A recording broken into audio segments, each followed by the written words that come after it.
Is for students who prefers to study based kepada chart, grafik, infografik. Okay, so kalau kita buat PowerPoint, nota, bagi kat dia semua dalam bertulis, dia jam. Kan? Dia tak nak baca, dia nak tengok graf kita ni. That's why dalam but visual, a lot of people misunderstood visual with video. Video is not visual. Sebab video is one format of displaying things, and some student dia tak tengok pun video. Buka YouTube, dia letak kat bantal, dia dengar je. Betul tak? So dia dengar. Bukan, doesn't mean that dia tak study, but dia boleh learn by just listening to the video. Kan? Yang dimaksudkan dengan visual is the presentation of this one. Dia prefer tengok ni, dia lagi faham. Berbanding dengan kalau video pun kita asyik cakap kan, Assalamualaikum, salam sejahtera, saya nak membentangkan ini.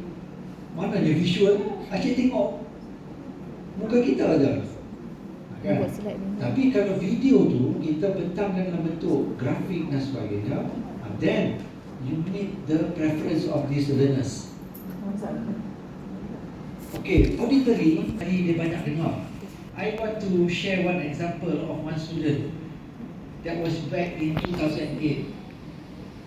Satu student ni, saya mengajar subjek biologi ikan.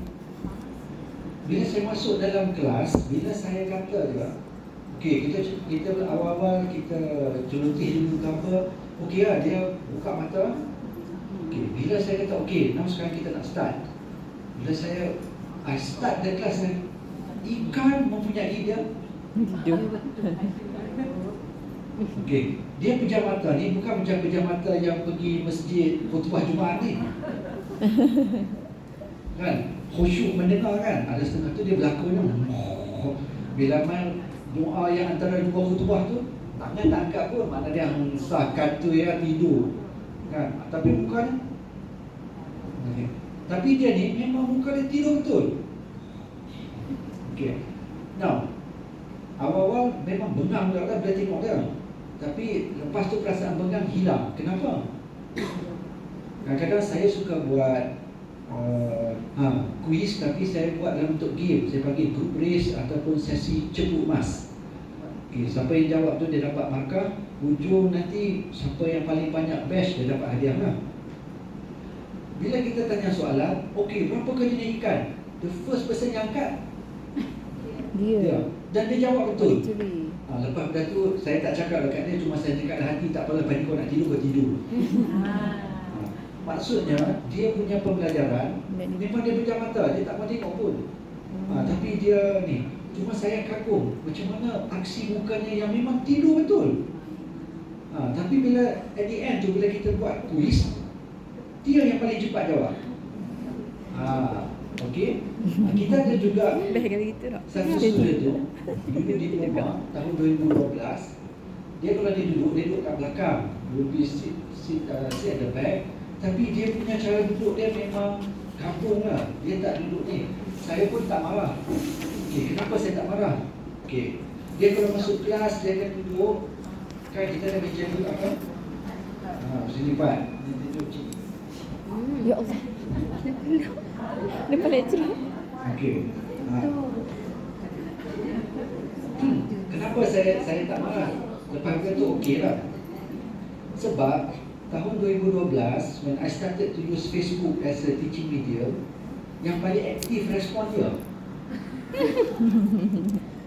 Paling banyak bila kita post something ke artikel ke apa, yang paling banyak bertanya dia. Dia lebih suka nak belajar cara macam tu. Dia masuk kelas, dia kata aku lalu rumah. Okay. So saya tak kategorikan dia sebagai budak pemalas. Cuma nanti saya pesan adab kita ni duduk elok-elok. Yang tu je. Tapi sebabkan dia sangat responsif bila kita post discussion atau question in the Facebook. Statik tu kan. Jadi kita tahu dia kalau dalam kelas, kalau kita banyak explain, memang dia tak nak. Dia tak suka lah. Okay. So BRK auditory. Kalau anda you have what, Spotify, kan, podcast, YouTube.